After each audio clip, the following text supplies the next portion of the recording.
Muy, pero muy buenas tardes, mis queridos especuladores. ¿Cómo andan? Bienvenidos una vez más a Aftermarket. Estamos acá empezando un programa especial, señores. Vamos a estar hablando ahora en minutos con el presidente de la Nación, Javier Milei. Marian, querida, ¿cómo andás? Muy bien, muy expectante por esta entrevista. Bueno, vamos a tener mucho para hablar. Y también Fer Corvaro. Fer, ¿cómo andás? Ah, bien. Fer, ¿todo bien? ¿Qué haces, Juli? Me preparé toda la vida para este momento, un verdadero honor, así que bienvenido. Bueno, muy bien, señores. Está en conexión ya el presidente de la Nación Argentina, Javier Milei. Hola, presidente, ¿cómo anda? ¿Cómo va todo? ¿Qué tal, Julián? ¿Cómo estás? Bueno, muy bien, la verdad, muy contento. Muchas gracias por esta charla. La verdad es que... Un honor. Un honor. La estábamos buscando y bueno, la verdad que muy agradecido ya que estés de ese lado charlando con nosotros en este momento tan especial para la Argentina. Siempre cumple su palabra. Perdón que no pude asistir en persona, pero de hecho la última reunión la acabo de terminar hace 10 minutos. Está bien. Alguien tiene que trabajar y sacar al país adelante, ¿no? Sí, claro. Bueno, muy bien. Bueno, nada, muchas gracias por esta charla. Tenemos mucho para debatir, mucho para hablar y queremos obviamente saber tu opinión. Y bueno, además, ya hace 2 semanas prácticamente que tuvimos las elecciones y la verdad que hemos vivido una fiesta bursátil. ¿No? El riesgo país colapsó, las acciones subieron 50%, los bonos 25%, el tipo de cambio se mantuvo estable. Mucho se debate sobre si es el riesgo Cuca o no, ¿no? Y bajando el tipo de cambio también. Y bajando. Entonces, mi pregunta es, ¿por qué estamos en 600 puntos de riesgo país para vos? Y vos ayer dijiste que se va a destrozar el riesgo país, ¿no? O sea, ¿hacia dónde crees que puede ir y por qué estamos en este nivel y no cayó más? A ver, lo primero es que me parece algo valioso lo que planteás, que es aclarar lo del riesgo Cuca. Sí. En mi caso particular, yo tengo una visión sobre la tasa de interés que no es la convencional de los economistas locales. Para mí la tasa de interés no es el precio del dinero. Uh-huh. Eso, desde mi punto de vista, es un error conceptual, diría, grave. Error que la profesión arrastra desde la segunda mitad de la década del 30, ¿no? Eso, antes del año 36, esa confusión no existía. Pero al margen de eso, la tasa de interés es el precio relativo de los bienes presentes respecto a los bienes futuros. Ustedes habrán visto algunos manuales de macroeconomía y macroeconomía avanzada, donde la tasa de interés se determina en el mercado de bienes, o sea, entre la interacción entre el ahorro y la inversión. Y han visto, digamos, una relación positiva entre tasa de interés y ahorro, es decir, que cuando la tasa de interés sube, el ahorro aumenta, y una relación negativa entre la tasa de interés y la inversión, ¿sí? Es decir, que cuando la tasa de interés baja, la inversión aumenta. Esto, digamos, puesto en la lógica que yo lo planteé hace un rato, digamos que la tasa de interés es el precio relativo de los bienes presentes respecto a los bienes futuros.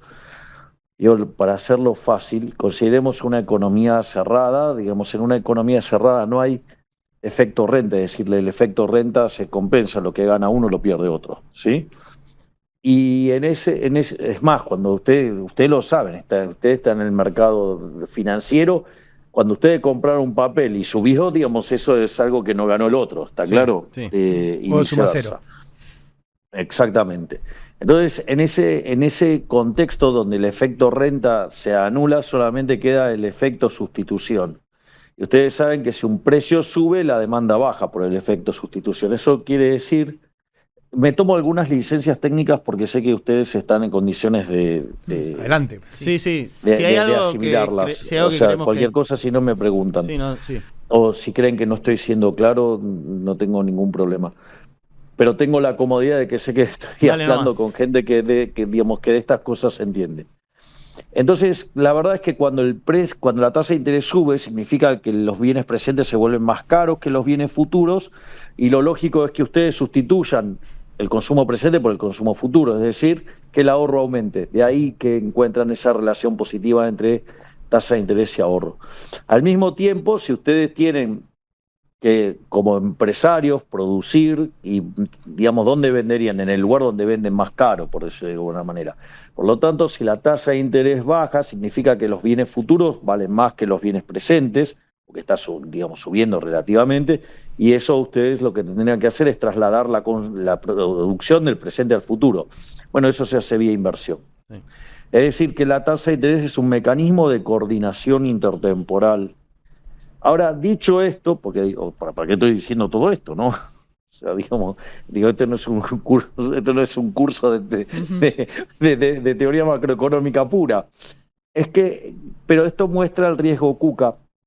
Hay un artículo maravilloso del profesor Juan Carlos de Pablo que se llama La economía como proceso decisorio. Entonces, él siempre se plantea la situación en términos de escenario. Y dice, hay 3 escenarios. Un escenario es el statu quo. El statu quo es nada cambia. Si nada cambia, los precios relativos entonces no tendrían por qué estar cambiando. Después hay otro escenario que él lo llama el escenario del arca de Noé. O sea, entonces todo el truco consiste en conseguir un ticket para subir al arca de Noé. Concretamente, entonces, eso lo que implica, digamos, es que ustedes se hagan de un activo libre de riesgo, un safe asset. Sí. Digo, lo pongo en esta terminología porque la ha estado usando recientemente el ministro Luis Toto Caputo, sí, y que es absolutamente relevante y fundamental para la discusión del esquema cambiario. Entonces es la forma en la cual ustedes sobreviven al diluvio universal es comprando activos libres de riesgos. En Argentina ese activo es el dólar. El dólar. Y la otra situación que también es digamos, el tercer escenario que uno se puede plantear es el modelo del fin del mundo. Si hay fin del mundo, ¿cuánto estarían consumiendo, digamos, o sea, después de muertos? 0, no existe. 0. Exacto. Si la lógica del kirchnerismo fue un peronismo reloaded que ha hecho de combatir el capital, es consumirse el capital al extremo, no hay, digamos, escenario de futuro. Si el escenario no es futuro, el precio de los bienes futuros, ¿cuánto es? 0. Por ende, la tasa de interés tiende a infinito. Por lo tanto, cuando hablábamos del riesgo KUKA era eso. En la intención manifiesta del kirchnerismo de romper todo, eso lo que derivaba era una visión oscura del futuro y consecuentemente eso implicaba un salto enorme en la tasa de interés. Y eso comparado contra la tasa de interés americana, eso genera el riesgo país y ese riesgo país, digo, básicamente era riesgo KUKA. ¿Por qué? Porque cuando eso lo podemos ver cuando perdió las PASO Mauricio Macri en el 2019, lo podemos ver con claridad, digamos, después de la elección del 26 de octubre. Ahora, hay un dato ahí importante. Vos asumís la curva normal, o sea, con pendiente positiva. Y es interesante porque desde que ganaste, o sea, que desde que el gobierno ganó las elecciones, la curva, por ejemplo, en dólares, que estaba invertida y con tasas al alza, se normalizó. De vuelta, claro. Entonces, es un poco a eso lo que vos decís. O sea, hoy el mercado ve menos riesgo de default a partir de la baja del riesgo país y a partir de la normalización en la curva. Y eso te acerca incluso a la posibilidad de volver a los mercados internacionales de deuda. Y un poco eso yo te quiero preguntar, ¿no? O sea, hoy con el riesgo país en 600 puntos ya el mercado ve el regreso a los mercados internacionales de deuda a la vuelta de la esquina. ¿Qué tan cerca estamos para vos? Porque vencen en enero 4.300 millones de dólares. ¿Qué tan cerca estamos de eso, de lograrlo? Y, digamos, ¿tenés un target específico de riesgo país?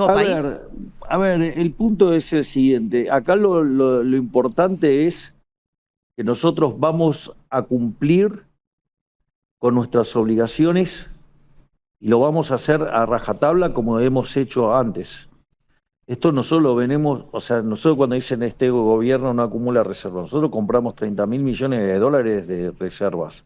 El tema es que también pagamos cash la deuda, ¿no? Claro. Es decir, la deuda en Argentina, desde que nosotros asumimos, bajó en 50.000 millones de dólares. Entonces, la realidad es que si ustedes se fijan, hay un montón de colocaciones privadas que se están haciendo, con lo cual Argentina ya está en condiciones de tener acceso al mercado de capitales.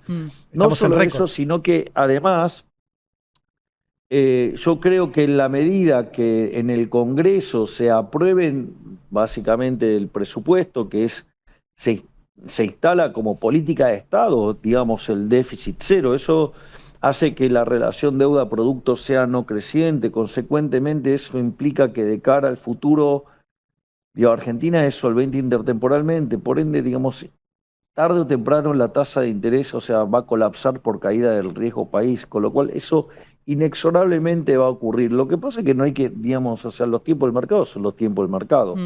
Entonces, y en ese sentido nosotros estamos tranquilos, nosotros creemos que en este momento puede estar habiendo un compás de espera a la luz de lo que se está gestando en materia de lo que son las sesiones extraordinarias, donde nosotros vamos a estar tratando leyes muy importantes como el presupuesto, que va a incluir, digamos, esta cuestión del déficit cero, digamos, es una política de Estado, es algo que todo mi gabinete tiene perfecta conciencia de ello, digamos, y eso nadie del gabinete intenta hacer alguna discusión de una partida conmigo, jamás. Digamos, esto se discute siempre con el ministro de Economía, o sea, el ministro de Economía tiene total poder para, digamos, cortar las partidas y poner las partidas en orden, digamos, tal que se respete a rajatabla el déficit cero. Ese es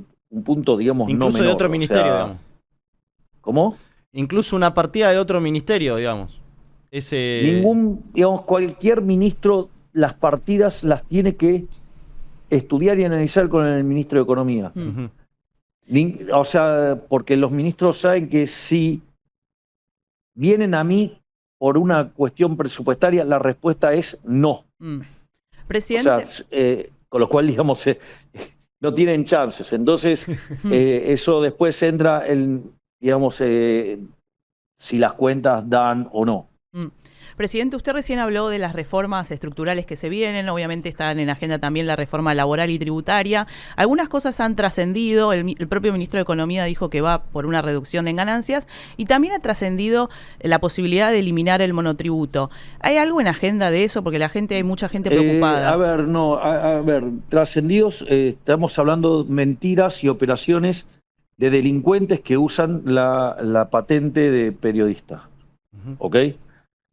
A ver, yo he escuchado a lo largo de las últimas semanas un montón de cosas sobre la modernización laboral, sobre qué se hacía, qué no se hacía, qué se discutía, qué no se discutía.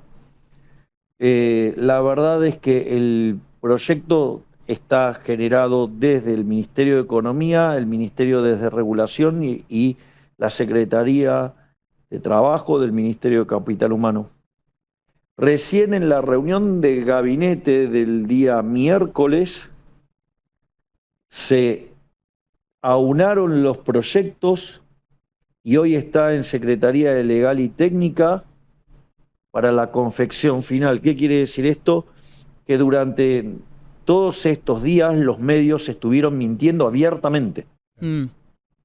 Y que dicen que tienen fuentes y que no, es todo mentira. ¿No se está trabajando específicamente en la posibilidad de eliminar el monotributo en esta reforma? Eso, digamos, están trabajando los equipos y eso corresponde a la reforma tributaria y la relación que guarda con las reformas que se hagan y la parte de la modernización laboral. Y entonces, de vuelta, bajen un poco la ansiedad. Los proyectos van a estar cuando tengan que estar. Es decir, y no se enganchen en las mentiras de periodistas mentirosos. Bien, sí. Es decir, les estoy contando que el día miércoles se están consolidando los proyectos que en este momento, digamos, está siendo trabajado, digamos, por la Secretaría de Legal y Técnica. Entonces, digo, esperen que entren los proyectos. O sea, y le estoy diciendo, digo, básicamente por dónde va. Y digamos, si lo del monotributo, digo, es una mentira, digamos, también inventada por los medios para generar ruido. Sí. Es decir, digamos, ustedes tienen que entender, digamos que los medios son enemigos del gobierno, abiertamente, porque le cortamos la pauta publicitaria. Entonces no tienen ningún tipo de problema de decir las mentiras y aberraciones que se les ocurra con tal de, digamos, ensuciar al gobierno y ensuciar y calumniar e injuriar a personas que estamos en el gobierno. Por lo tanto, digo, de vuelta, están hablando con la principal fuente, entonces a mí no me vengan con lo que dicen los mentirosos de los periodistas. Tal cual. Perfecto. Digo, o sea, Desmentido por una cuestión entonces. de orden, nada más. Desmentido entonces. Presidente, tras la conferencia de esta semana del ministro Caputo, quedó en claro que el objetivo del Tesoro es recuperar el rollover de deuda para poder extender los vencimientos de capital en el mercado. Yo creo que eso va a suceder bastante rápido. Estamos con una baja considerable de riesgo país, probablemente quizás a fin de año o al principio del año que viene. Y en paralelo el Banco Central va a remonetizar la base monetaria con compra de dólares al mercado. La pregunta que creo que se hace el mercado es ¿cuál va a ser el mix de estas dos cosas? ¿Por qué? Me imagino que cuando Argentina logre salir a los mercados, lo más probable es que le ofrezcan mucho más monto de que el del inicial que hace falta rolear. Entonces la pregunta del millón es, ¿qué harán ahí ustedes? ¿Aprovecharán y tomarán esos dólares extras de eventualmente y recapitalizarán el central o van a hacerlo por separado, cada una por su camino? A ver, vamos por partes porque es un planteo muy inteligente el que estás haciendo. En primer lugar,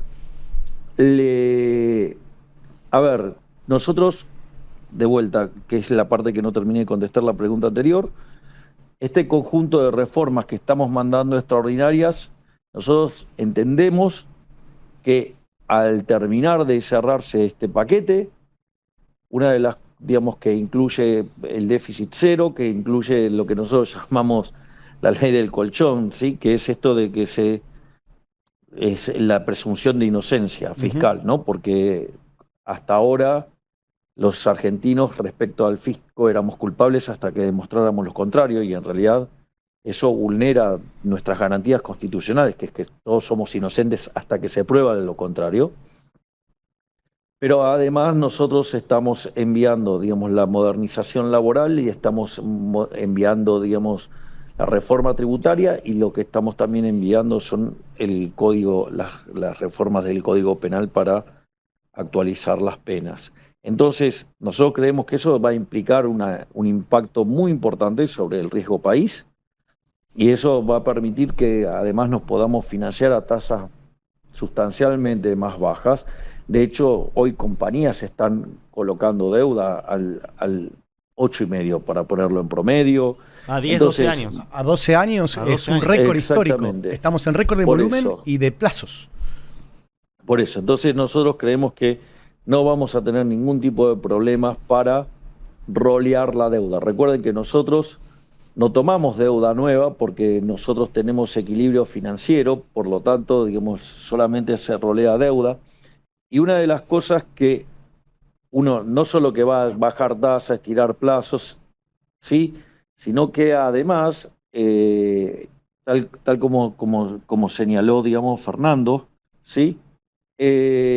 Lo que es muy probable que nosotros tengamos sobre suscripción, sobre lo que se trata de levantar el mercado. Ya pasó con el Bonte, con el bono en peso 2030, tuviste sobresuscripción. Argentina hace 8 años que no sale al mercado internacional. Cuando salga, es obvio que va a haber sobresuscripción. Sí. Hay poco papel.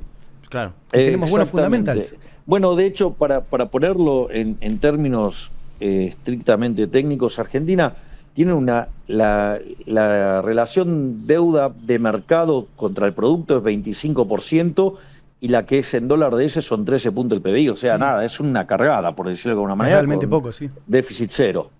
Es decir, con lo cual la Argentina es una excelente oportunidad de negocios si uno quisiera entrar en un bono, y lo más interesante sería entrar en bonos largos, porque eso tendría una mayor duration y eso permitiría, digamos, capitalizar las mejoras de Argentina acá hacia adelante de una manera brutal, por decirlo de alguna manera. Pero más allá de, digamos, de estas condiciones que Argentina ofrece, en caso de haber suscripciones, una de las cosas que nosotros podemos hacer es hacer lo mismo que hicimos con el caso de el acuerdo con el fondo, que es que el Tesoro tome esa deuda y cancele deuda que tiene con el Banco Central, de modo que sigamos capitalizando al Banco Central.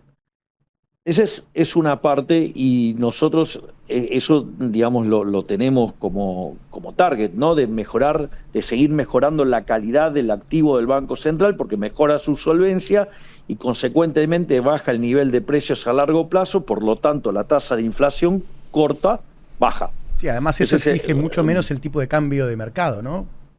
Sí, digamos, de eso después lo podemos discutir también, pero obviamente digo que le bajas la nominalidad a la economía, entonces digamos te baja toda la nominalidad, digamos, y dado que los activos financieros, digamos, son activos cuyo precio se refleja casi de manera instantánea, un activo, digamos, como el dólar te va a caer muy rápido, sí, es cierto. Ahora hay otro elemento más que para mí también es relevante, que es el hecho de... porque me sacaste ese tema. No, la pregunta era, perdón. Claro, digamos... ¿Cuál era el mix entre tomar esos dólares extras o no? El tema de la monetización. A ver, yo les voy a pasar algunas cuestiones que nosotros miramos y que son desde nuestro punto de vista, son de una importancia sustantiva. Cuando ustedes miran el pasivo del Banco Central, ya sea el no remunerado, base monetaria, y el remunerado, ese número, por ejemplo, cuando Sturzenegger fue presidente del Banco Central, llegó a 120.000 millones de dólares. Después, bueno, vino una serie de cuestiones desde el 28 de diciembre del 2017 y a partir, digamos, de ahí pasaron un conjunto de situaciones que terminó en la pérdida que se perdió, digamos, Macri perdió la elección y, digamos, los activos argentinos se desplomaron. Y en ese, digo, consecuencia del riesgo Cuca. Sí. Entonces, en ese contexto, ustedes, pasado eso, después durante el kirchnerismo, los pasivos del Banco Central oscilaron en torno a 35.000 y 45.000 millones de dólares, en especial en el último tramo de Guzmán. Básicamente ustedes, cuando los pasivos del Banco Central llegaban a 45.000 millones de dólares, se desataba un episodio cambiario, generaba una devaluación y ese número se iba a 35.000 millones de dólares. Una vez que estaba en 35.000 millones de dólares, la tasa se volvía muy atractiva, hacían carry trade, se empezaban a acumular de vuelta pasivos monetarios y se iban a 45.000 millones de dólares y así oscilaba. Nosotros, una de las cosas que consideramos una vez que terminamos de limpiar, digamos, y prolijar el activo del Banco Central, nosotros imaginábamos que el kirchnerismo era capaz de hacer cualquier tipo de cosa con tal de tener el poder, porque esta era una elección bisagra. Y de hecho no solo los números, el 41 a 24, que eso, digamos, si ustedes se fijan, en una elección nacional sería ganar en primera vuelta y además no estaba mi cara en la boleta. Correcto. Sí. Con lo cual, digamos, no estamos hablando digamos, podríamos estar hablando de 2 o de 6 años. Y no solo eso, sino que además, fíjense la desintegración que hay entre el peronismo, el kirchnerismo y las distintas vertientes. O sea, consecuentemente, ustedes ahí, digo, tienen un punto no menor. Ahora, y eso era obvio que iba a generar que hicieran la gran Cortés, o sea, que intentaran quemar las naves y fueran capaces de cualquier cosa. Nosotros entonces a partir de ahí empezamos a limpiar el pasivo del Banco Central y desarmamos las LEFIs. Digamos, nos han criticado muy fuertemente por eso, y que si esos 20 billones de pesos hubieran estado en la calle con la caída de la demanda de dinero que hubo, digo, hoy de lo que estaríamos hablando sería otra cosa y seguramente yo no estaría sentado en el sillón que estoy sentado. Pero más allá de eso, lo que quiero señalar es que nosotros igual decíamos, bueno, entonces en promedio los pasivos del Banco Central están en torno a los 40.000 millones de dólares. Y nosotros decíamos, bueno, digo, ese es el working capital de la economía y digo, casi sería una locura llevarlos a 35.000 millones de dólares.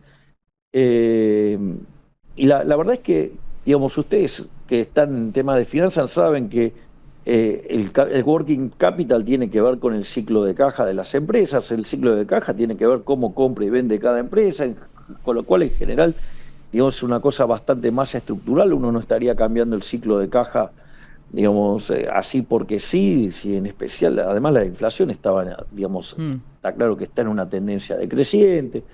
Entonces, digo, parecía difícil pensar de romper los 35.000 millones de dólares. Es decir, porque ustedes tendrían que estar rompiendo working capital para correr, digo, contra el peso.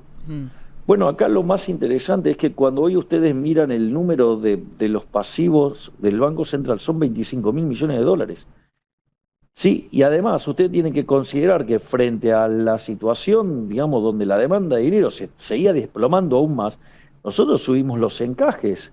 Consecuentemente, por lo menos cayó, digamos, los pasivos, digamos, y la contracara es el working capital del sector privado, cayeron 15.000 millones de dólares. ¿Esto qué quiere decir? Que la economía está muy poco monetizada. Si ustedes toman los agregados monetarios de Argentina, están entre 40 y 60% abajo, según de donde tomen, digamos, la serie. O, digo, si lo ponemos en promedio, digamos, los agregados monetarios argentinos deberían ser por lo menos de la mitad.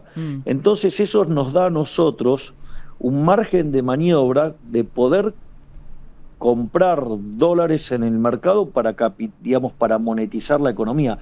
Es decir, pero solo contra demanda de dinero para que no genere impacto sobre el nivel de precios. Bueno, ahora viene un periodo estacionalmente... Creo que contesté, larga, sí, pero digamos, no, creo está que perfecta, Javier. Di todos los argumentos técnicos de manera prolija. Entendí perfecto. Si en los rollover de deuda el mercado ofrece un poco más, eventualmente el Tesoro lo tomaría para recapitalizar el central y paralelamente el central, en vez de buscar punto anker para remonetizar economía, vamos a comprar contra demanda de dinero esos dólares a mercado para inyectar esos pesos en la base monetaria. ¿Entendí bien? Porque se descapitalizó mucho digamos, se perdió mucho working capital. Por la dolarización de portafolios previo a la elección. Tuvimos se dolarizó 42% del M2, o sea, eso no pasó nunca en la historia moderna argentina de la democracia. Es que tenía el reminder de 2019 el mercado, ¿no? Y el central lo manejó muy bien, fueron momentos críticos. En total se fueron dando 22.000 millones de dólares entre Dollar Link, Rofex, lo que vendió el Tesoro, lo que vendió el Central, lo que vendió el Tesoro americano. Sí, todo. Fue impresionante. Ahora, justamente, ¿no? Hablando de reservas, estamos en un momento importante porque pronto aumenta la demanda estacional de dinero en Argentina y está en pleno debate el esquema cambiario. Y si la acumulación de dólares que necesita la Argentina no choca o colisiona con el esquema cambiario actual. Entonces la pregunta es, ¿qué esquema en mente tienen ustedes, en particular vos, con relación a, bueno, que le permita a la Argentina acumular reservas sin que la compra de dólares te lleve al techo de la banda, aún con el aumento de la demanda estacional de divisas? De pesos. Nosotros tenemos definido un programa económico que consta de déficit cero, de una situación, digo, y lo probamos en los hechos, monetariamente muy apretada. De hecho, si ustedes se fijan y revisan mis discursos a inicio del año, yo dije, voy a ser el primer presidente en la historia argentina que va a entrar a un año electoral haciendo política fiscal contractiva y monetaria contractiva. Sin plan platita. Claro, exactamente. Y con la política monetaria apretada. Subiendo encaje. No, nos cansamos de decirlo en este programa. Eso es la primera vez en la historia que vemos eso. Sí. Bueno, por eso. Ese, digamos, bueno, pero eso habla, digamos, muy bien de los argentinos. Sí, por supuesto. Porque a pesar de todo, de todos los intentos de desestabilización que pasaron, aún así el programa resistió. Maduramos, y presidente. El tercer elemento de esto es, digamos, nosotros tenemos un esquema de bandas cambiarias y esas bandas cambiarias además se abren con el tiempo, digamos, de hecho lo hacen al 1% mensual. ¿Pueden correr a un porcentaje mayor en el futuro? A ver, yo voy a decir por qué tenemos el esquema que tenemos. Okay. ¿Sí? A ver, porque yo he estado escuchando, digamos, las opiniones de economistas que, bueno, algunos creí que eran más serios técnicamente y otros, bueno, no espero nada porque, digamos, o sea, tienen intereses políticos. Pero al margen de eso, lo primero que hay que entender, el motivo por el cual nosotros trabajamos con bandas cambiarias, tiene que ver con el mecanismo de formación de expectativas. Si ustedes tuvieran un modelo de expectativas racionales, el nivel de precios en la economía se determina por la cantidad de dinero. Es lo que se llama el ancla nominal. Ahora, y la tasa de inflación tiene que ver con la regla monetaria que ustedes tengan. Entonces, eso es lo que determina la tasa de inflación, digamos, la tasa de inflación esperada, y además, en ausencias de shock, la tasa de inflación esperada coincide con la observada, y es como si sería un modelo de previsión perfecta. ¿Sí? Ahora, ¿cuál es el problema? El problema es que las expectativas de inflación en Argentina no se forman de esa manera. Y ustedes, cuando el modelo no mapea con la realidad, no se pueden enojar con la realidad, tienen que entender cómo funciona la realidad, o sea, tienen que pensar bajo la lógica cómo toman decisiones los agentes. La realidad es que los agentes suelen mirar para, digamos, formar sus expectativas acerca del nivel de precios, el tipo de cambio. Sí, claro. Digamos, y nos hemos cansado de escuchar a economistas hablando del pass-through y, digamos, y de hecho vos, Julián, recurrentemente, cada vez que vienen los meses, decís, bueno, mira, el pass-through no está funcionando. Pero ¿cuál es el problema?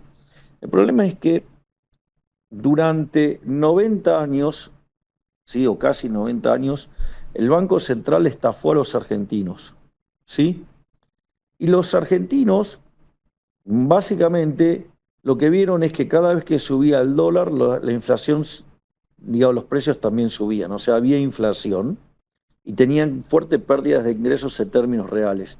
Y el único momento que no hubo inflación en Argentina fue durante la convertibilidad, cuando el tipo de cambio estaba fijo. Es decir, con lo cual, hay una historia que los argentinos tienen como un indicador líder lo que pasa con el tipo de cambio. La realidad es que, como parte del deterioro que causó la teoría general de Keynes en el conocimiento y en la interpretación y la forma de hacer economía, una de estas es que se perdió algo en el medio que se llamaba efecto Hume-Cantillon. Entonces, supongamos que nosotros, ya sea por shocks internos o externos, ¿sí? O sean de la economía o sean políticos, se te genera una caída en la demanda de dinero. Si a vos se te genera una caída en la demanda de dinero, digamos, te sube la demanda de dólares, entonces te sube el dólar. Después del dólar, digamos, te suben los transables, después los transables los mayoristas, después los mayoristas te suben, digamos, los precios al consumidor y por último los salarios. El primer punto acerca de una devaluación es que es profundamente impopular porque, digamos, los salarios vienen de atrás. Sí. Consecuentemente, digamos, eso... Vos podrías tener que este proceso de exceso de oferta en el mercado de dinero puede pasar por distintas cuestiones, o lo que sea el exceso de oferta o de demanda en el mercado de divisas. Suponete que vos tuvieras, no sé, una pérdida de los términos de intercambio. Tu mercado de divisas estaría más apretado y la moneda extranjera tendría a subir. Pero si eso sube y los agentes siguen demandando lo mismo, inexorablemente van a tener que demandar menos de otros bienes, los precios van a bajar y ahí bueno, tendrías un problema inflacionario. Por lo tanto, lo que es muy importante es que vos tengas anclada la cantidad de dinero. Nosotros la cantidad de dinero está fija desde mediados del año pasado. Por eso hoy lo que vos ves es que el dólar se mueve y la tasa de inflación no se mueve. ¿Me entendés? ¿Por qué? Porque está anclada la cantidad de dinero. Y básicamente hay inflación porque estás limpiando el money overhang que se generó, digamos, durante el kirchnerismo. Y como eso, digamos, el plan de la política monetaria son 24, 26 meses, eso nos hace estar tranquilos que a mediados del año que viene, o en agosto del año que viene, la inflación va a desaparecer. O sea, el esquema de bandas viene también el original, el plan original era contener la volatilidad cambiaria para evitar... No, pero es que eso es lo que quiero ir. Ahora, ¿qué es lo que pasa? Argentina, digamos, la clave está que no haya convalidación monetaria, ¿no? Pero ¿cuál es el problema? Es que Argentina sistemáticamente tuvo convalidación monetaria porque tenía déficit fiscal y emitía mansalva. Claro. Entonces, digamos, vos lo que tenías era un continuo rescalamiento de la escala nominal de la economía porque estabas emitiendo. Entonces, digo, a la gente, digamos, la gente no tiene por qué saber el efecto Hume-Cantillon. Es más, si querés una versión muy simple del Hume-Cantillon, está en el modelo de overshooting de Dorbush del 76. Digo, básicamente, fíjate lo que pasa, ¿no? El modelo del desbordamiento, el overshooting. Eso ocurre ¿por qué? Porque los activos financieros ajustan rápido y los bienes ajustan lento. Sí. Bueno, el Hume-Cantillon, tal como yo te lo describí, es más complejo porque incluye más bienes, pero en esencia es eso. Entonces la gente no tiene por qué estar formada en el Hume-Cantillon. El problema son los economistas que creen en una falacia como el pass-through, no, digamos, o sea, que la gente no conozca el Hume-Cantillon. Entonces, ahora, frente a 90 años de evidencia empírica, los argentinos que dicen, no, bueno, vos me decís que esto no va a pasar, bueno, a mí no me importa, ¿sabes qué? Yo ante la duda compro dólares. Entonces, ¿qué es lo que pasa? Esto es un tema no menor, porque tiene varias aristas. Hay una arista, digamos, que tiene que el sistema, digamos, no resuelve. Por eso, digamos, o sea, cuando ustedes cuando tienen un sistema de equilibrio general, ¿qué es lo que ocurre? En el sistema de equilibrio general ustedes determinan precios y cantidades. O sea, no, digamos, o si tomaran las cantidades dadas, le va a dar los precios. ¿Cuál es el problema? Ustedes tendrían ahora un precio determinando otros precios, lo cual, digamos, se dan cuenta que es un problema de circularidad matemática. Digo, la consecuencia real es que ¿qué pasa? Que genera una descoordinación enorme y la actividad, digamos, cae. Ustedes van a mirar el tercer trimestre, la economía argentina sufrió, y claro, digamos, con semejante descoordinación, digamos, esa sería la interpretación. Consecuentemente, nosotros necesitamos que continúe el proceso de learning de los individuos, que entiendan que lo que importa es que la cantidad de dinero, digamos, para mirar la inflación y no el dólar. Ahora, mientras que eso no ocurre, nosotros tenemos que mirar otras cuestiones. Entonces, si nosotros le metemos volatilidad al dólar, ¿cuál es el problema de meterle volatilidad al dólar? Es que vamos a meter volatilidad en el nivel de precio, porque los agentes, digamos, están acostumbrados a formar expectativas acorde a lo que pasó los últimos 90 años. Entonces, cuando ustedes hacen eso, si los precios se les van muy por arriba, ¿cuál es el problema? La contracara es que nos comemos una fuerte caída en el nivel de actividad económica del empleo, y eso tampoco lo quiere nadie, eso es extremadamente doloroso. Como decía Fede Furiase, la duda... antes subir precios después de una devaluación garpaba, porque la demanda te lo Hoy no lo convalida. No, porque ya tenías la convalidación monetaria, exactamente. Ahora, el problema que creo que... Pero sí, digamos, si me permiten, porque esto es demasiado importante, permítanme que me explayé. Por lo tanto, primero que la volatilidad es mala, digamos, o sea, si ustedes hacen finanzas, ustedes saben lo que es un Sharpe ratio, ¿no? El retorno neto de la libre de riesgo, digamos, sobre el riesgo. Bueno, digamos, si ustedes se meten en riesgo, digo, eso no es bueno. Entonces, digamos, la volatilidad es mala, y si ustedes tienen este mecanismo de formación de expectativas, lo que genera es muchísima volatilidad sobre el tipo de cambio, le genera muchísima volatilidad sobre el sistema de precios y consecuentemente le generan una coctelera real que lo sufren, digamos, todos los argentinos. Consecuentemente, el rol de las bandas es acotar el nivel de la volatilidad. Y esto lo voy a hacer con un... Acá sí me voy a poner muy técnico. Voy a hacer una sola aclaración, porque van a venir a golpear.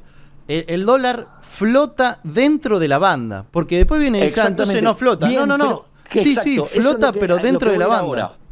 Porque, viste, Exacto, eso es lo que quiero ir ahora. yo con el flota la sufrí también, viste, porque como no es que flota, sí, claro. sí, flota dentro de la banda, y cuando está fuera de la banda no flota. O sea, pero el bien. presidente está explicando perfectamente la importancia que tiene eso en la generación de las expectativas en los formadores de precios. Pero bueno, o sea, está explicando por qué va a mantener las bandas para evitar la volatilidad en el tipo de cambio para el anclaje en las expectativas. Pero dentro de la banda sobre el todo dólar para flota. los precios, ¿no? La Teniendo en cuenta los precios. Pero en el dólar flota dentro de la banda. Sí.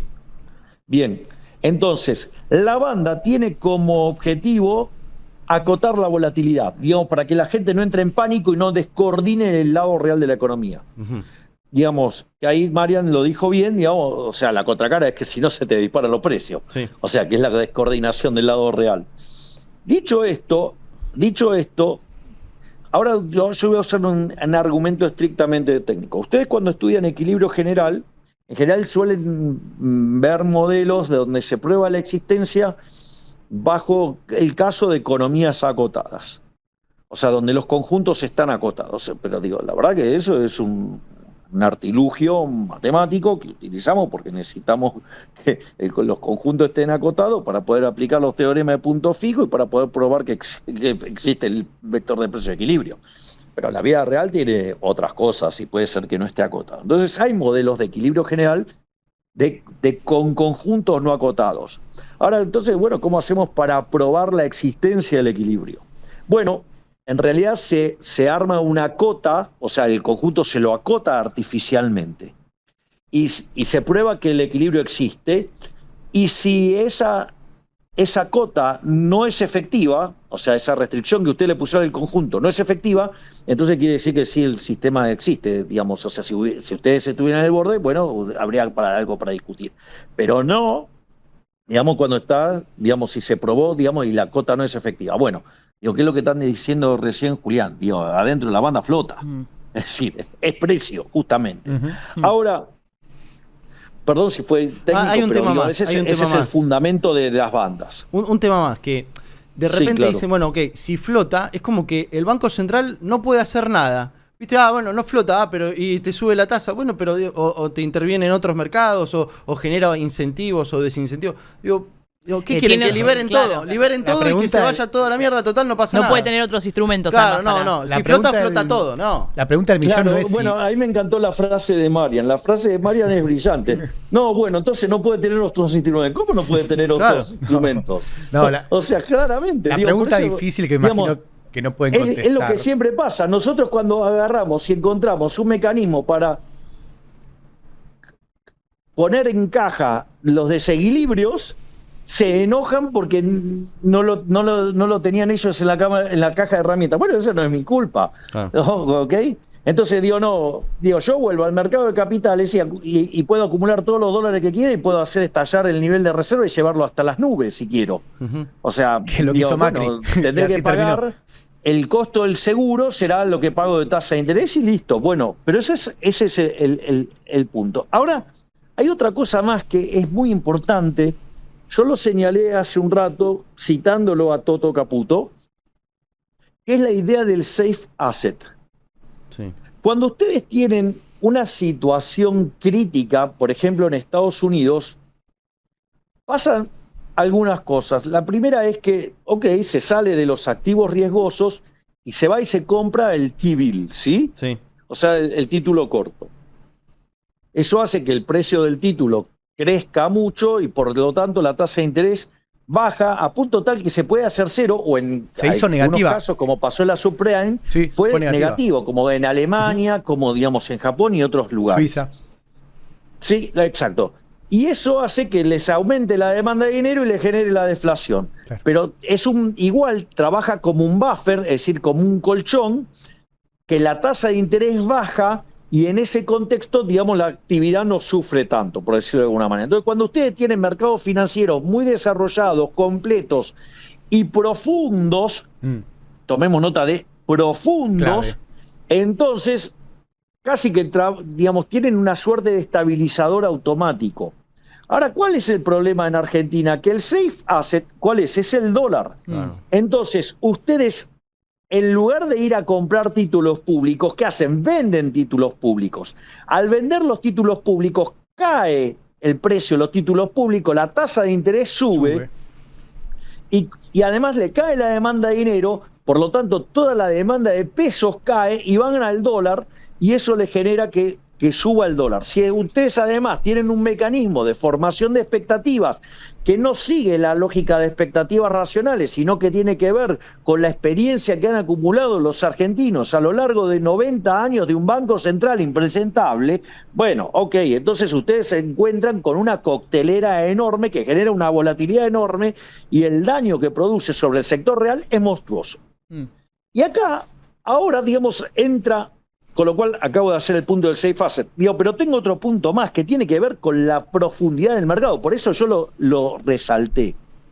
A mí me causa gracia cuando dicen, no, Chile hace esto, Brasil hace esto. Chile tradea en el mercado de cambios por día 2.500 millones de dólares.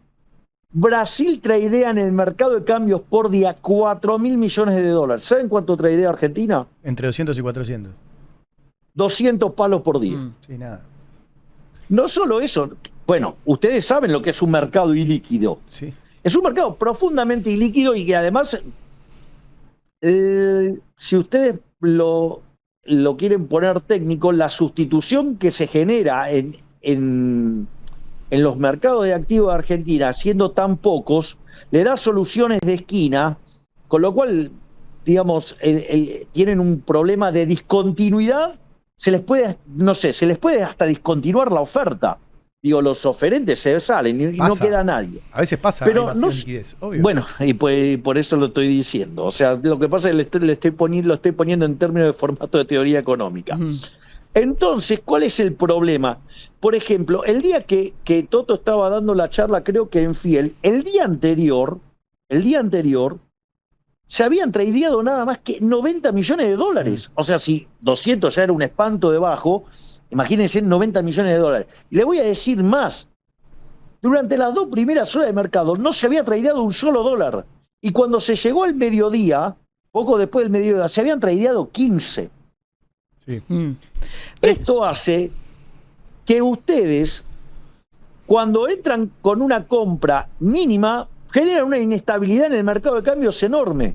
Ni que hablar, digamos, cuando bancos con intereses políticos aprovechan cierran eso operaciones para hacer daño, claro, por fuera de la mesa de dinero y se ponen de acuerdo para marcar un precio y después salen los socios mediáticos a decir el dólar trepó a tanto y profetizan la catástrofe. Con el mecanismo de formación de expectativas, digamos, eso es un problema. Entonces, yo sinceramente, estos que proponen, digamos, o sea, que hablan de libre votación, tan ligeros de cuerpo, la verdad que a mí me sorprenden. Yo no sé si lo hacen porque son pésimos técnicamente o porque tienen malas intenciones en lo político y quieren romper todo. O sea, yo no descarto nada. Te hago una pregunta en función de eso, porque sí, el debate está en realidad en el esquema cambiario que le permita a la Argentina acumular dólar. Entonces, ¿cuáles van a ser la vía de acumulación de dólares en un entorno donde, bueno, va a venir pronto la liquidación fuerte del agro? ¿Y cuáles pueden llegar a ser las alternativas? Porque hay una obsesión del mercado. Y el propio FMI, que lo volvió a repetir en el día de ayer. Y con relación a ver, ¿cómo se compran los dólares? Voy a tomar el punto de Mariam. A ver... Igual un solo tema, porque si vos tenés el mercado internacional... Julián, acá hay un punto... ¿Por qué menciona el caso del Fondo Monetario Internacional? Está simulado en el caso de que Argentina no hace rollover de la deuda. Claro, eso iba a decir, que hoy tenés el riesgo país entonces, que te permite volver a los mercados. Claro, entonces si yo hago rollover de la deuda, digamos, ese mecanismo de acumulación de reservas no tiene sentido de ser, por decirlo de alguna manera. Dejás de perder por ese lado de la digamos, porque yo no voy a estar saliendo a comprar dólares, ¿sí?, de manera como un delirante y yo mismo generar una suba del dólar, que es lo que pretenden muchos economistas que están comprados y están perdiendo mucha plata. ¿Sí?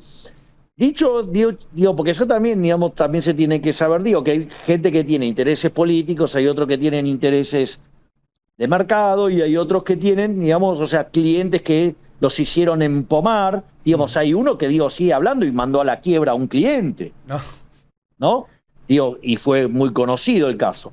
Pero entonces, a lo que quiero ir es lo siguiente, que yo, digamos, si resuelvo el rollover, se terminó el problema en las reservas. Coincido. Pero además, yo puedo capitalizar el Banco Central de la manera que lo hicimos con el acuerdo con el Fondo Monetario Internacional.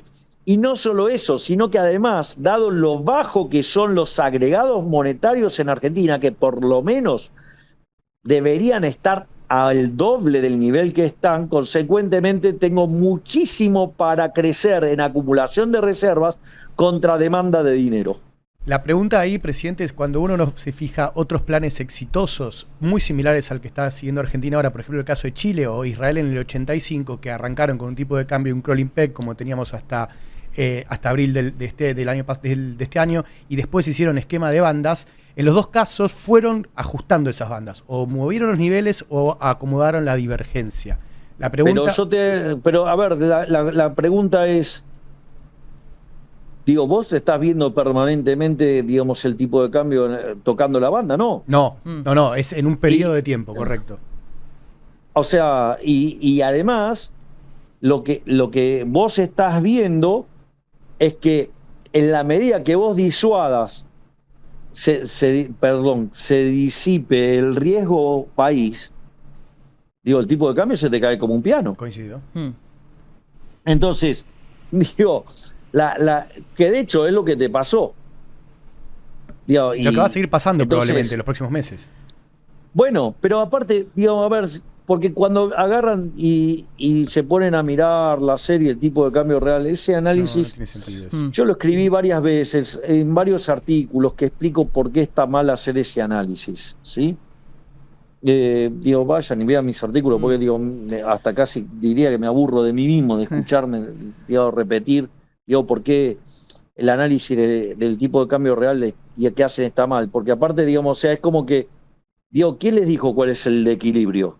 No, eso es imposible saberlo. Y la pregunta es, las condiciones de oferta y de demanda de ese momento, digamos, ustedes lo pueden replicar ad infinitum, ustedes saben las preferencias de los agentes, cómo va a evolucionar el progreso tecnológico, cómo va a cambiar la dotación de recursos de la economía, no saben nada. Es decir, con lo cual, digamos, estar diciendo cuál es un precio justo o no, o sea, es lo que Hayek llamaba la fatal arrogancia. Tienen que saber todas esas cosas para computar un modelo que además no la saben. O sea, porque para eso tendrían que ser omniscientes, omnipresentes y omnipotentes. Pero podemos usar otros indicadores. Digo, una de las cosas que yo puedo decir es lo siguiente. Por ejemplo, ustedes van a...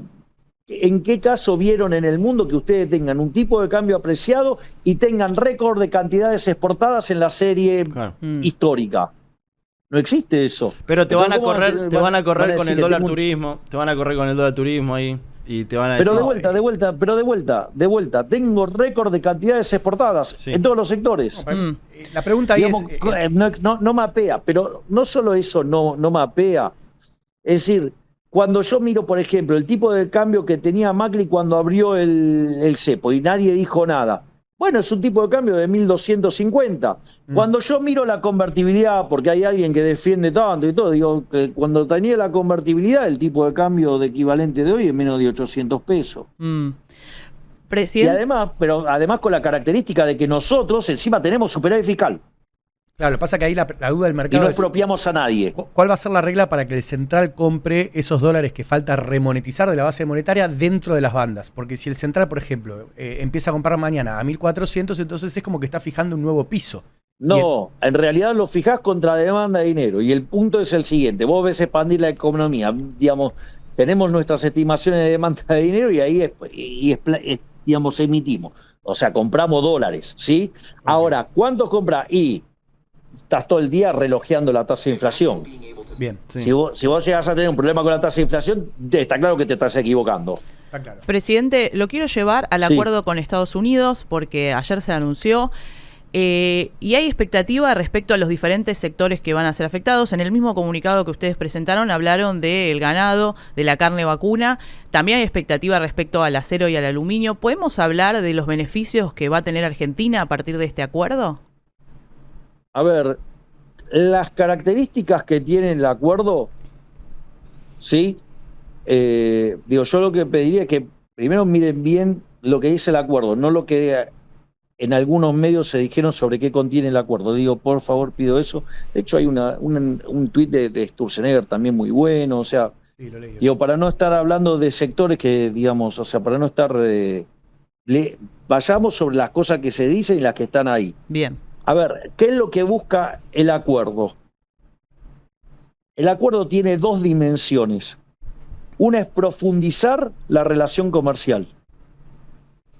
Y hay otra dimensión que, a la luz de la descapitalización de la economía argentina que ha sufrido durante los últimos 100 años, es un acuerdo para avanzar en inversiones.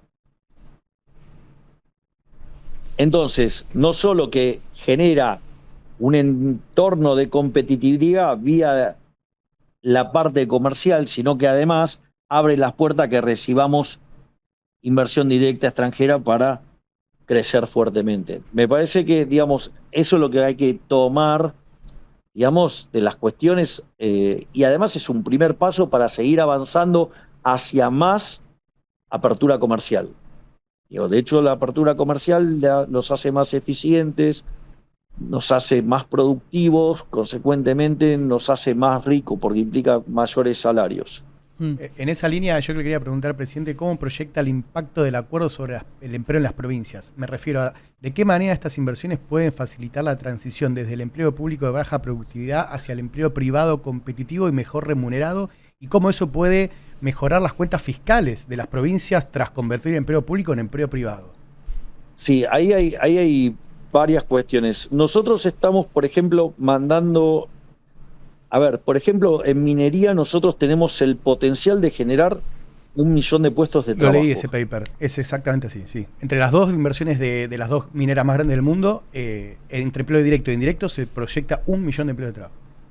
Bueno, entonces, a ver, pero esas no son las únicas inversiones que estamos haciendo, ¿no? O sea, hay proyectos ya por 100.000 millones de dólares, hay RIGIs aprobados por 25.000 millones de dólares, hay pendiente de aprobación 25.000 millones de dólares más, están los 30.000 millones de dólares de YPF-ENI y los 25.000 millones de dólares de OpenAI. Sí. ¿Ok? Es decir, eso lo que va a generar es una fuerte demanda de trabajo y eso va a generar una fuerte recomposición de los salarios. Por eso es tan importante la modernización laboral.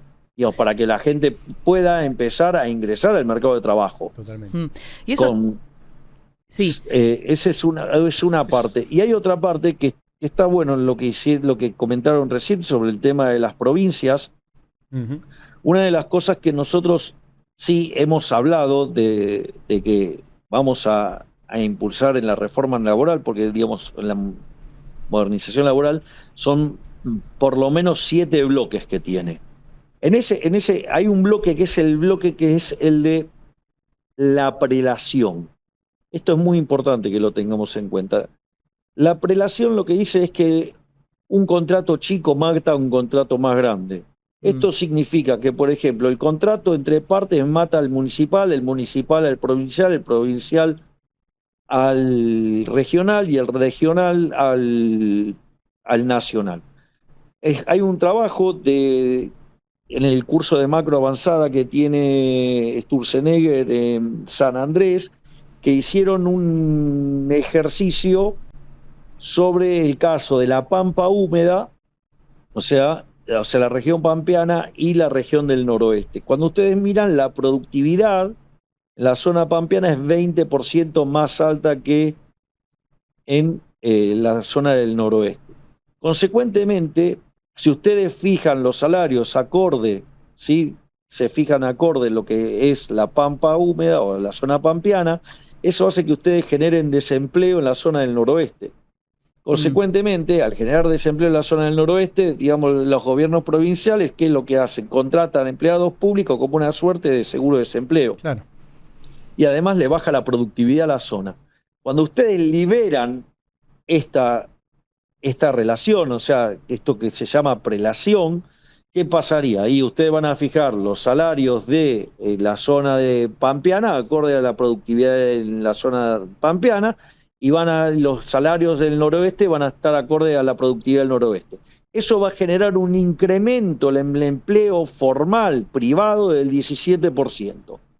Eso va a permitir no solo que les paguen salarios más altos, sino que va a permitir liberarle recursos a los fiscos provinciales y van a poder dedicarse, digamos, a las tareas que tienen asignadas las provincias, que es el tema de la seguridad, que es el tema de la educación y que es el tema de la salud. Y además bajar impuestos. Entonces, y además pueden bajar impuestos si quieren. O sea, entonces, y eso además motiva el crecimiento. Y una de las cosas que también que quedó acá en el aire es que nosotros vamos a mandar la ley de periglaciares, que no es algo que se nos ocurrió a nosotros, se le ocurrió a Alfredo Cornejo, y es que las provincias determinen cuál es la zona periglaciar. Porque eso, digamos, la contracara de eso es que van a poder hacer proyectos. Primero, digamos que es bien federal, ¿no? Digo, que cada provincia determine la zona periglaciar y al mismo tiempo, digamos, o sea, que haya una lluvia de inversiones enormes. Claro. Entonces, si ustedes se fijan, está todo diseñado para maximizar el crecimiento y minimizar la volatilidad. Te van a decir que estás vendiendo Argentina, ¿eh? Vienen por el Y hay que líquido. venderlo a Argentina. Te está diciendo que estás vendiendo no sé qué. Estás vendiendo, no sé, las montañas de Argentina, estás diciendo. Presidente, hablando justamente Sí. del empleo en las provincias ahora los gobernadores tendrían que acompañar en estas reformas, también porque pueden ser, y esto lo decía un banco, esta semana estuvimos hablando también con bancos de inversión, que decían las más beneficiadas van a ser las provincias también si se va adelante con la reforma laboral y tributaria.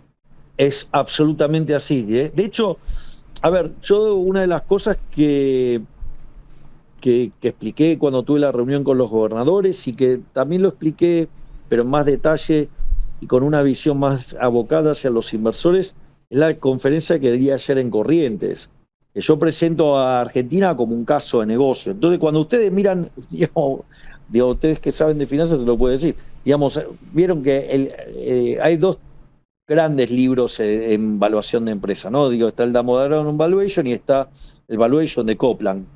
¿No? Digo, que la gente de McKinsey, ¿cómo arranca el valuation de Copland? Dice, cash is king, ¿no? O sea, la caja es el rey. Bueno, ok. Digo, entonces, a ver, el flujo de fondos, a ver, ¿de qué depende? El flujo de fondos, el valor, ¿no? Depende de que haya flujo de fondos, depende de que, la tasa de interés, digamos, de la tasa de interés, de los impuestos y del crecimiento. Cuando yo miro flujo de fondos, ¿tengo sectores para que crezca la Argentina? Ahí sí, tiene. En la minería tiene lo que es el cobre. Digamos, podríamos multiplicar por 12 veces y medias nuestras exportaciones de cobre si hiciéramos lo mismo que hace Chile. Tenemos el oro, tenemos el litio, tenemos tierras raras. Bueno, ok, tenemos un montón para crecer en la minería. Tenemos toda la parte con vaca muerta de oil and gas. Además de todos los negocios que van a aparecer en paralelo, por ejemplo, digamos, hay fuerte interés en todo lo que es el negocio ferroviario para poder sacar la mercadería que se genera por el Atlántico.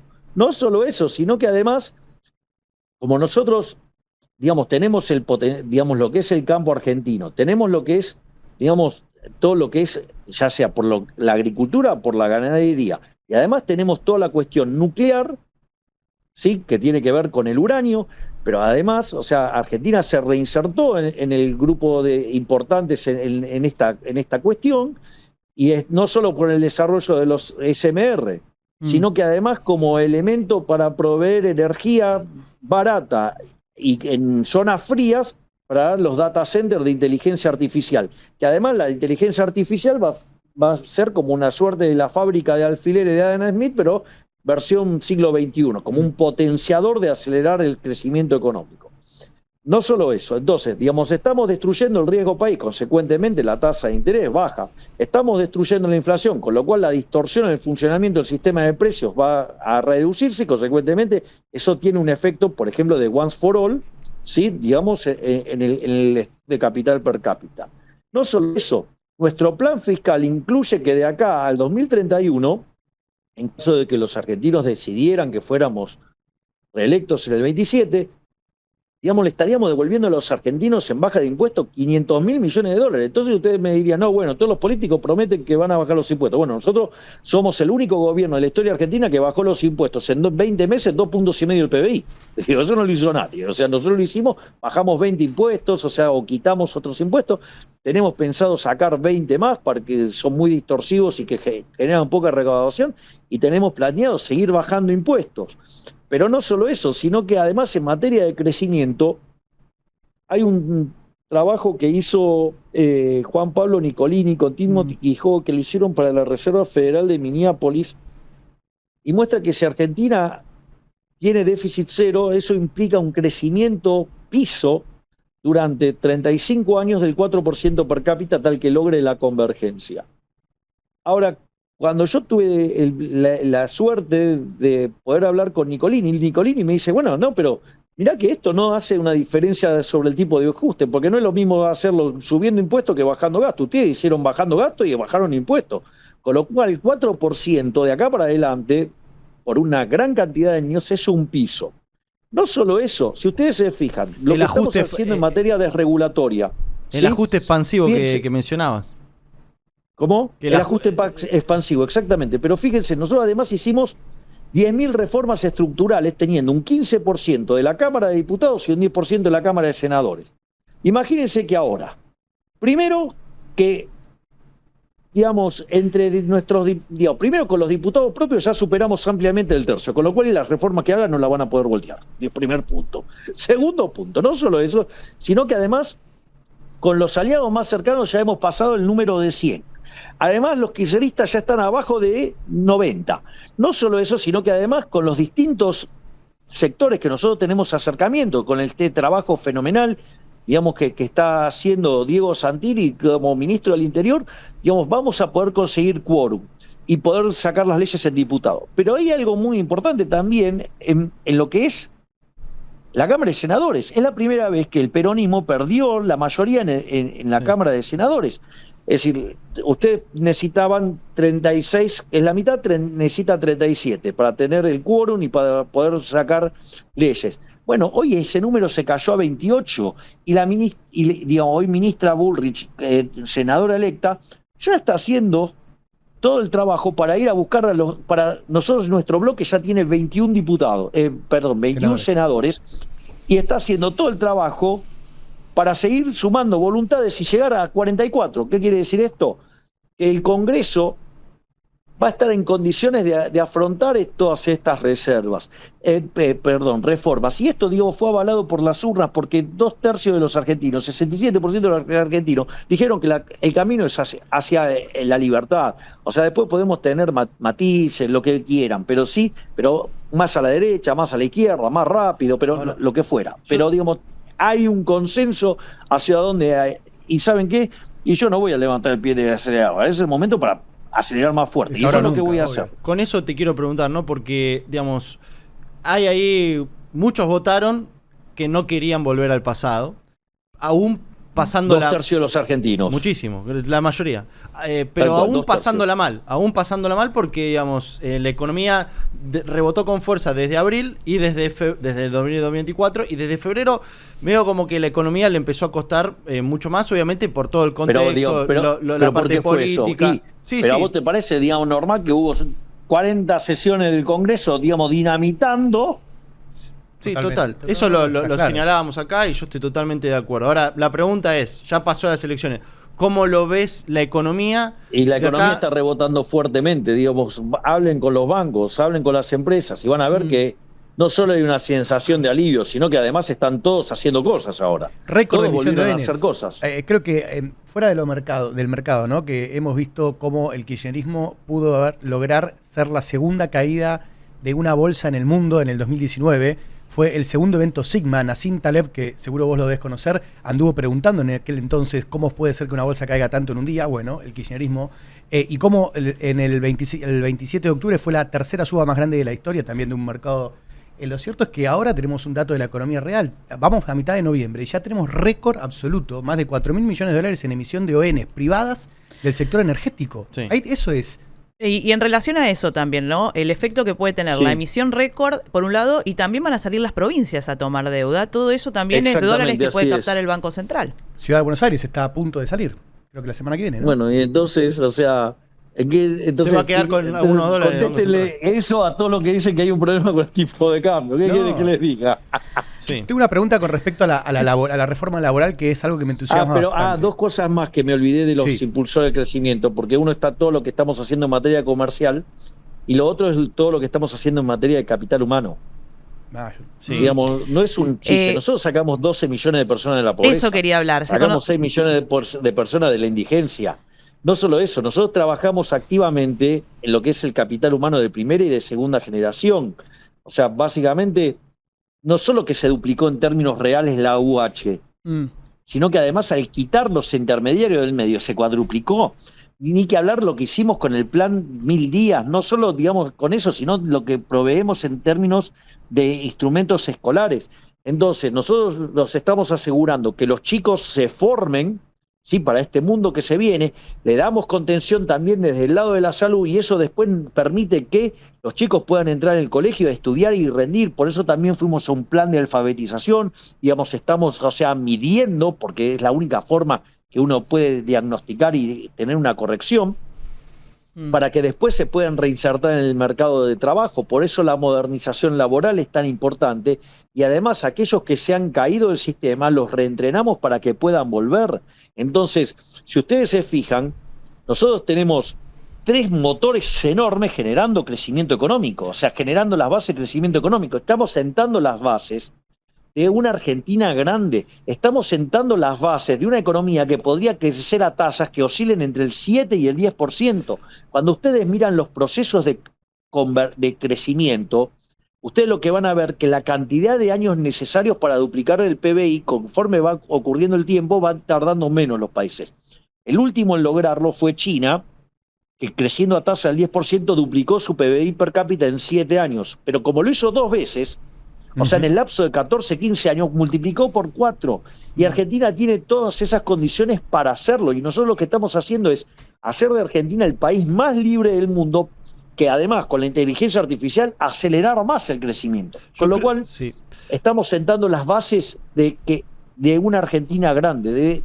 Cuando digo Argentina va a ser grande nuevamente, estamos haciendo grande a Argentina nuevamente. Y el punto bisagra fue el 26 de octubre del 2025, donde la gente decidió no volver al pasado y abrazar la idea de la libertad.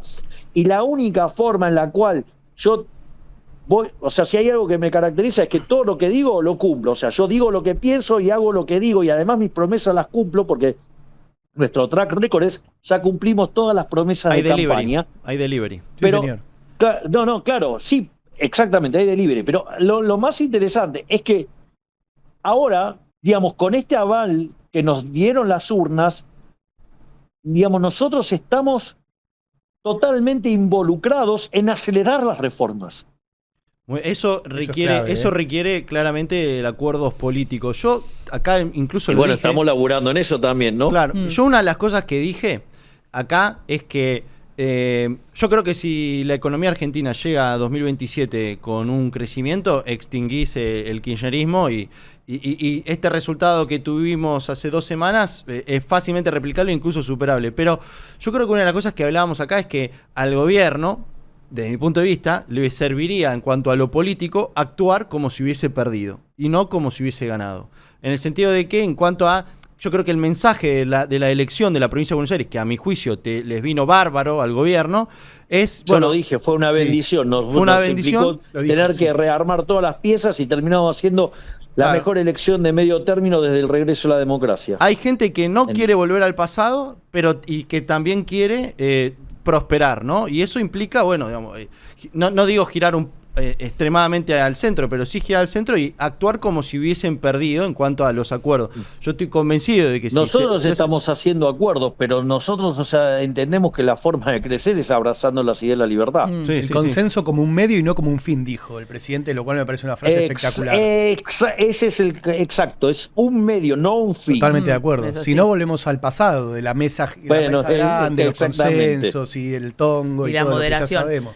Presidente, usted habló recién también del dato de la pobreza. Mismo UNICEF esta semana dio a conocer un informe en el cual marcó la caída de la pobreza al 31% en hogares con niños, desde el 48%, y ni hablar cuando veíamos 2022, también 2023 por abajo, y también muchos indicadores buenos, pero datos del Banco Central y también este informe de UNICEF marca la preocupación por el endeudamiento de las familias. ¿Cómo lo ve usted? ¿Es algo que le preocupa? ¿Es algo que tiene que ver con el aumento del crédito que hubo también en los últimos tiempos? La tasa.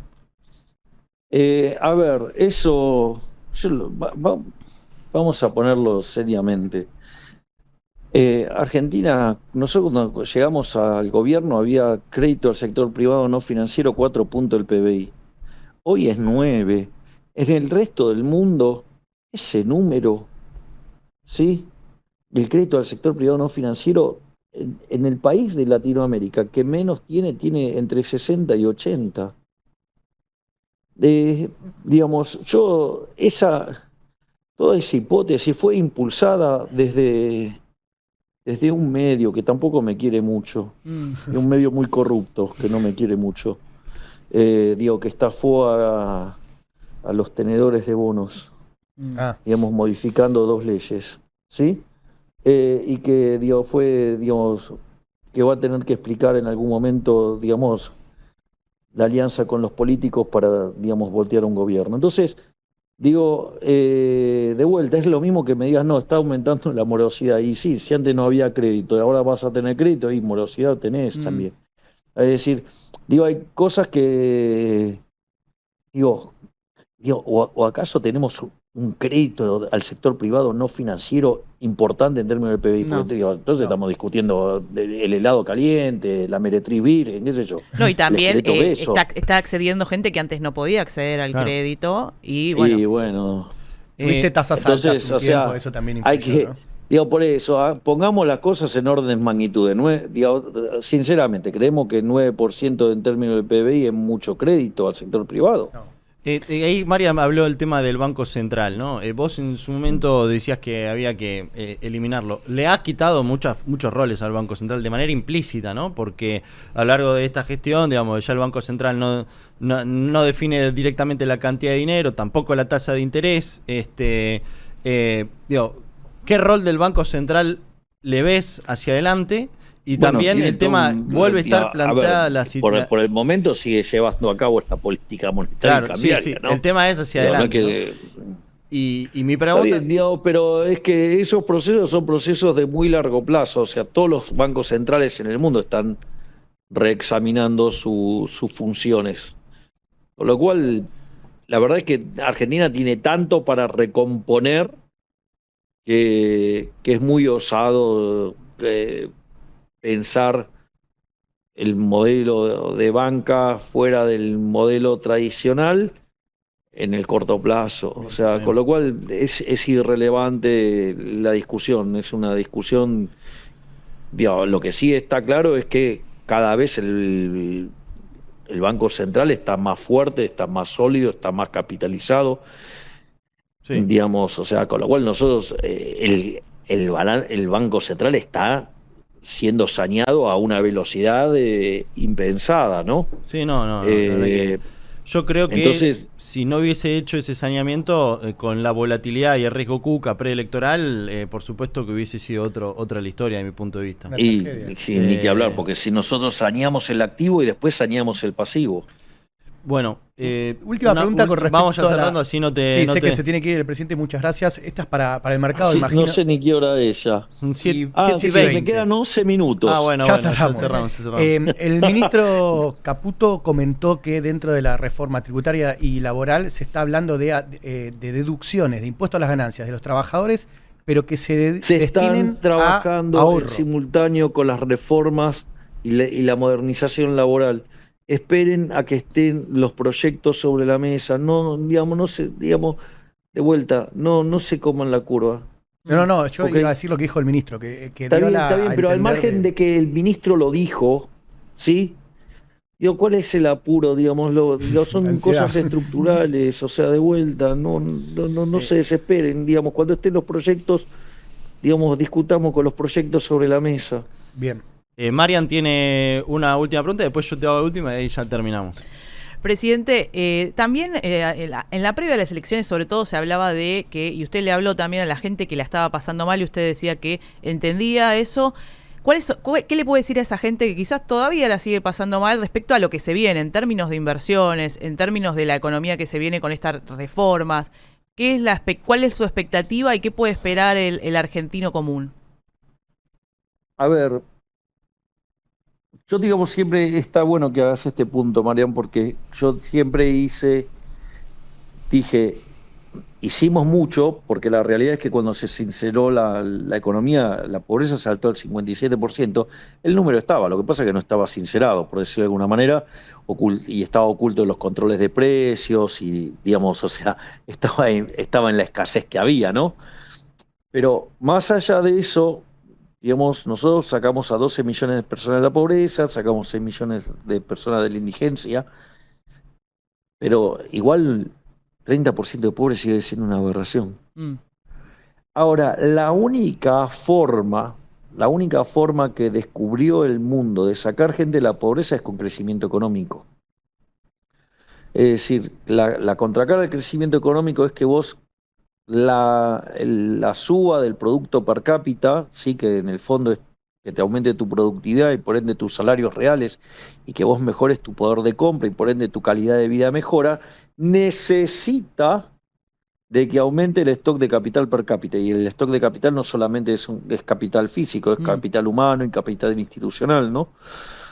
En ese sentido, en la medida que a vos tu stock de capital per cápita sube, entonces, digamos, sos más productivo y como consecuencia de ello, digamos, los salarios reales son más altos y el nivel de vida, la calidad de vida de las personas mejora. Ahora, para que eso pase, para que vos puedas acumular capital per cápita, lo que vos necesitas es invertir. Ahora, vos solamente invertís en tanto y en cuanto te respetan los derechos de propiedad y tenés oportunidad de inversión. Argentina, después de 100 años de haber perdido la brújula, claramente se descapitalizó y tiene oportunidades de inversión enormes. O sea, si ustedes los quieren medir, los proyectos en Argentina tienen un ROIC, o sea, el retorno sobre el capital invertido, absolutamente enorme comparado contra el WACC, ¿sí? El costo promedio ponderado del capital.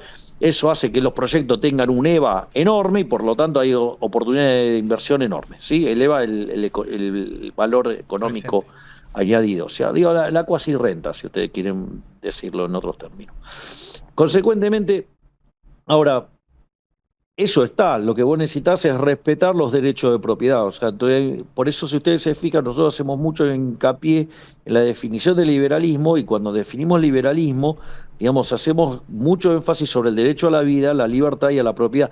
La libertad también, digamos, es un tema menor, digamos, porque las regulaciones también juegan el mismo rol que un impuesto, ¿no? Porque si suponete que tenés, no sé, tu negocio, Marian, es, no sé, alquilar oficinas y viene, digamos, un ignorante, por decirlo de manera educada, y pone una ley de control de alquileres y a vos te rompió el negocio.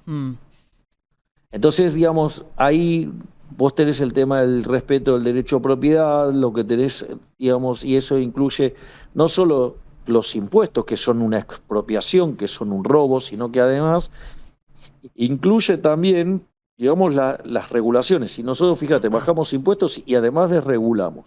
Ahora, ¿te alcanza con el tema de la inversión? No, porque vos la inversión la tenés que financiar.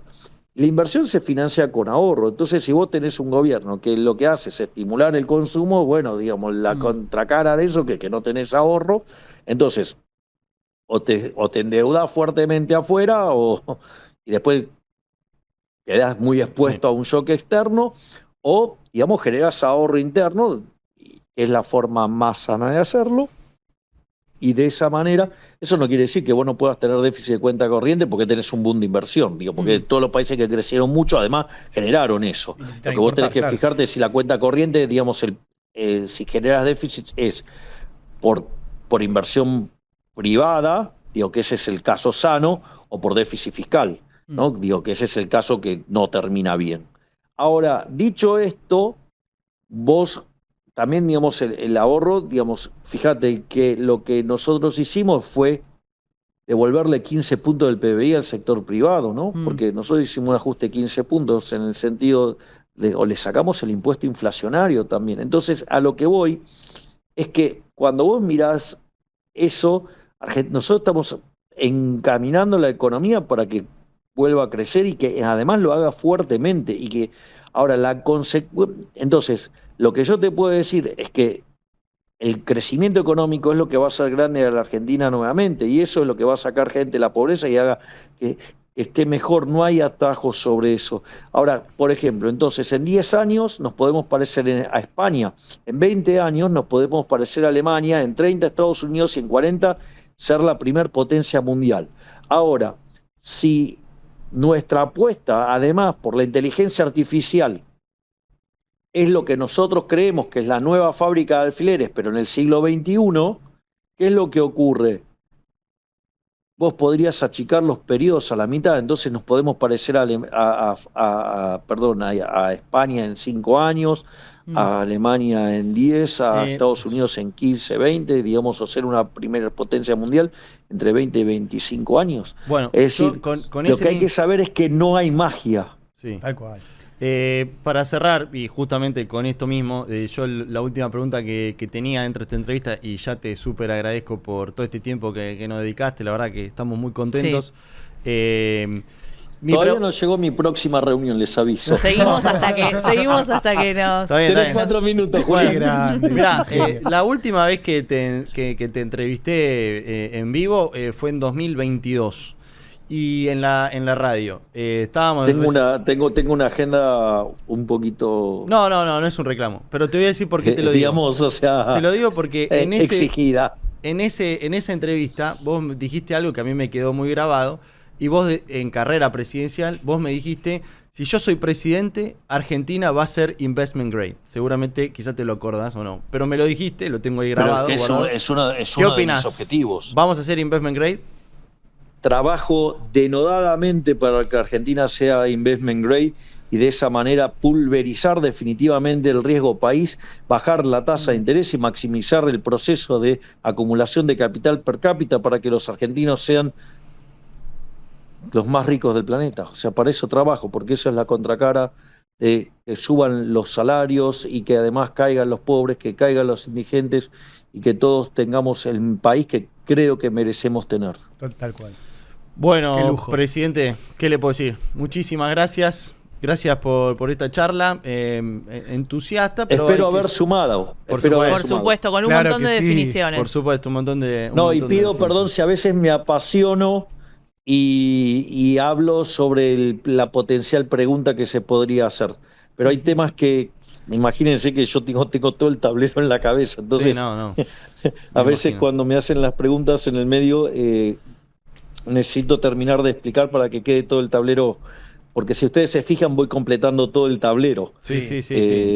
Tratamos de entrar un ratito en la cabeza esa, porque es impresionante, ¿no? De todas las definiciones. Espectacular. Sí, igual, digamos, o sea, el día que, digamos, yo lo conocí a Donald Trump, me quedé muchísimo más impactado. Así que, digamos, ahí jugar con ese tablero, digamos. Claro. A ver, yo, digamos, he tenido la suerte de conocer líderes impresionantes, ¿no? Pero, digamos, bueno, no saben lo que es Bessent. Bessent es bueno, ahí aprovecho para hacerte esa pregunta. ¿Por qué pensás que el lugar, porque es impresionante el lugar que le está dando Donald Trump a la Argentina y el propio Bessent también, todo lo que se jugó, ¿no? Con mucho demócrata en contra y bueno, defendiendo a la Argentina e incluso con activas intervino, no solo tweets, intervino directamente comprando pesos cuando la Argentina lo necesitaba. Bueno, esa es una pregunta, Marian, brillante. El mundo cambió. Pasamos de la globalización a la geopolítica. Hoy el mundo se está agrupando en básicamente 3 bloques. Un bloque es América, otro bloque es China, y los países que van hacia China, Rusia y el resto, digamos, con todas las cuestiones que entraña la Unión Europea, que son bastante complicadas y que requerirían varios programas en sí mismo. Y Estados Unidos además redefinió su política geopolítica. Antes la política de Estados Unidos era: a los aliados no le doy nada, porque total son aliados, y a los que molestan les doy algo para que seducirlos. Con lo cual generaba un incentivo perverso, donde el incentivo que tenían los distintos populistas era, digamos, promover ideas antiamericanas, porque básicamente, digamos, les garpaba. Bueno, eso, digamos, con Donald Trump, digamos, y yo creo que tiene que ver mucho la visión de su ministro, digo, su secretario de Estado, que es también un crack, que es Marco Rubio. Dijo: no, esto no funciona así, lo que hay que hacer es alinear los incentivos, o sea, premio a los amigos y a los que no son amigos, nada. Eso es un tema no menor. Y lo otro que también es sorprendente, porque cuando ustedes están sentados con ellos, todos respiran batalla cultural. Es decir, yo lo puedo creer de Marco Rubio porque lo conozco de antes. De hecho, Marco a mí me vino a saludar cuando fui presidente, y de hecho me trajo una taza libertaria con el león y el Viva la Libertad, carajo, para que la firme y claro, todo. porque él es hijo de cubanos, ¿no, presidente? Claro, exacto. Él entiende a la perfección la batalla cultural, la lleva en la sangre. Tal cual. Lo que a mí me sorprendió es que cuando nosotros estuvimos sentados con el equipo de Trump, todos respiran batalla cultural. Besen respira batalla cultural. Y usted dice, no, bueno, son los secretarios. No, Trump también respira batalla cultural. Después de la reunión con el equipo, yo asistí a la ceremonia en honor a Charlie Kirk. Sí. Claro, sí. El discurso de Trump, antes de condecorar, digamos, de darles la condecoración a la mujer, ¿no? Sobre batalla cultural es espectacular. Y la otra persona que también entiende la batalla cultural a la perfección, y que lo tiene que hacer por sobrevivencia, porque si no, la cuestión sería muy complicada, es también alguien que es un queridísimo amigo mío, que lo quiero muchísimo y que lo admiro profundamente, que es Bibi Netanyahu. Es decir, y es más, yo creo que la humanidad debería estar agradecida a Netanyahu porque es el bastión de Occidente. La primera línea de defensa, ¿no? Sí, pero digo, Israel es el bastión de Occidente. Y bueno, fíjense en las votaciones. Estados Unidos, Israel y nosotros, o sea, estamos siempre alineados. Sí. Bien. Y cuando un ministro no se alineó a eso, voló por los aires, ¿no? Sí, nos enteramos. Bueno, cosa que pasa, no puede votar a favor de Cuba de ninguna manera. Bueno, presidente, muchas gracias. ¿Qué le puedo decir? Gracias por esta charla, por todo este tiempo tan extenso. No queremos, por supuesto, demorarlo. Raro, porque te tuteé todo el programa y ahora te estoy tratando. A él no le gusta que le digan presidente, pero es muy difícil ahora hacerlo. te pusiste formal.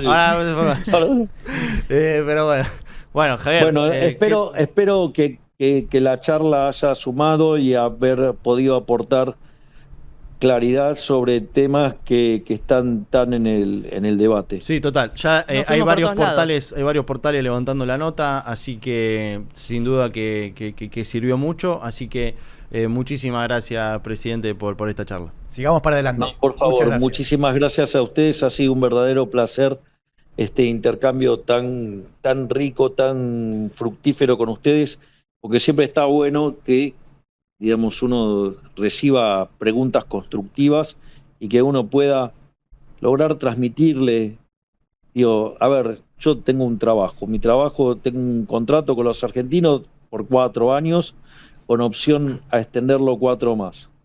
Y mi compromiso es hacer grande a la Argentina nuevamente. Entonces, el intercambio de ideas, cuando se hace desde la buena fe y con rigurosidad técnica, que es la que ustedes muestran regularmente cuando se toman el trabajo de hacer esto.